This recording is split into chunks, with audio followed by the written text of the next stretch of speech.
The night the janitor found his CEO crying, the building was supposed to be empty, silent, lifeless. Fluorescent lights hummed like tired insects, rain tapped against the glass walls 40 floors above the city, and exhaustion hung in the air like dust that never quite settled. He had already worked 12 hours, his back aching, his hands raw from chemicals and cold water, when he turned a corner and saw something he was never meant to see.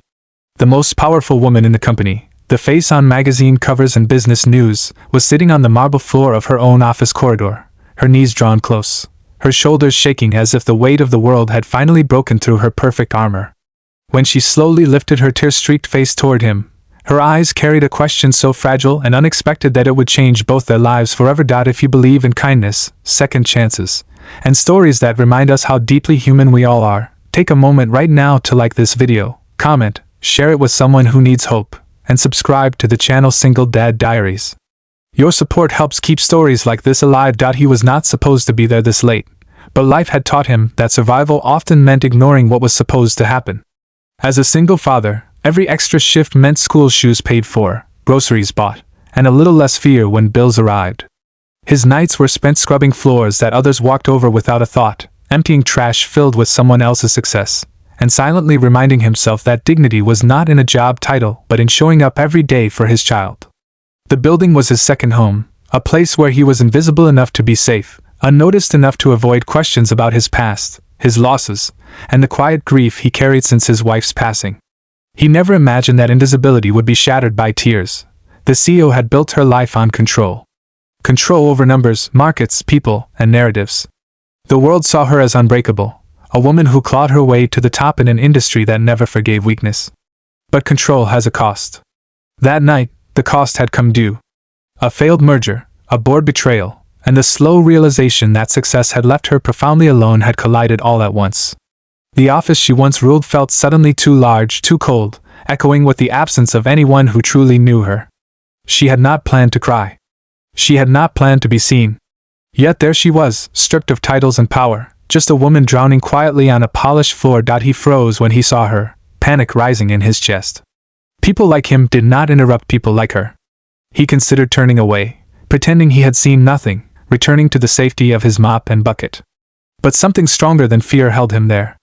Maybe it was the memory of his own breakdowns in empty rooms after putting his daughter to bed, when no one was watching. Maybe it was the simple truth that pain looks the same no matter how expensive the suit. He did not speak. He did not ask questions. He simply stood there, present, offering the rarest gift in a world obsessed with fixing things, silent understanding. Time moved strangely in that corridor.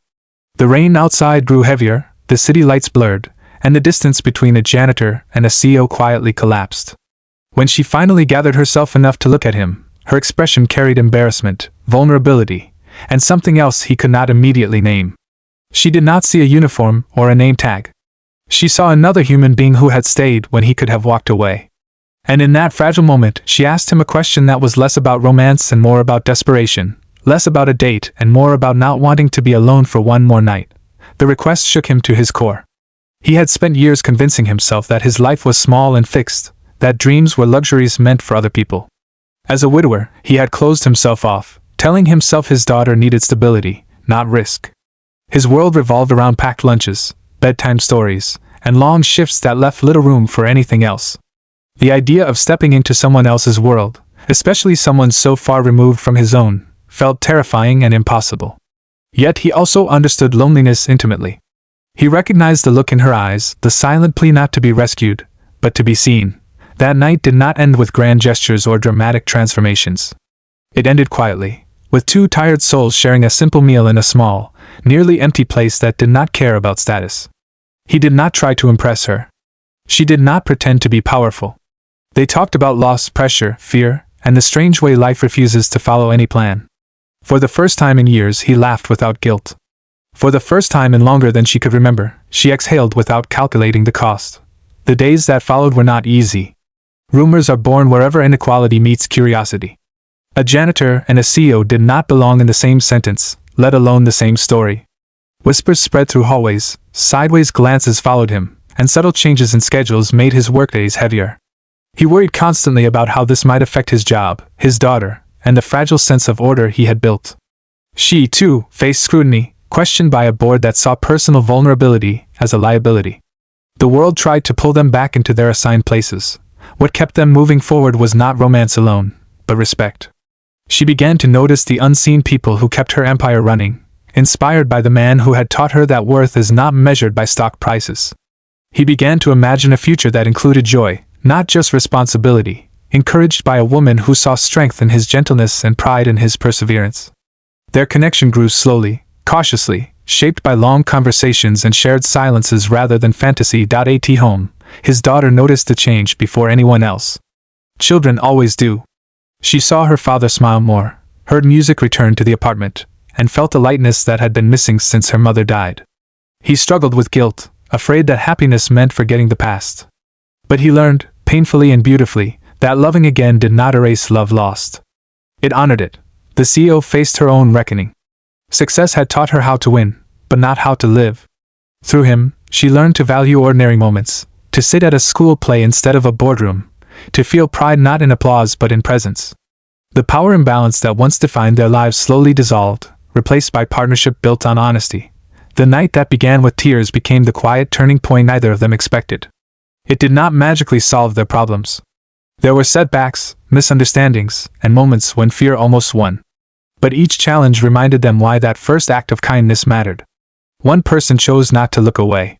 One person dared to ask for connection. Years later, when life felt fuller and more grounded, they would look back on that empty corridor and understand that some questions are not meant to be answered with certainty, but with courage.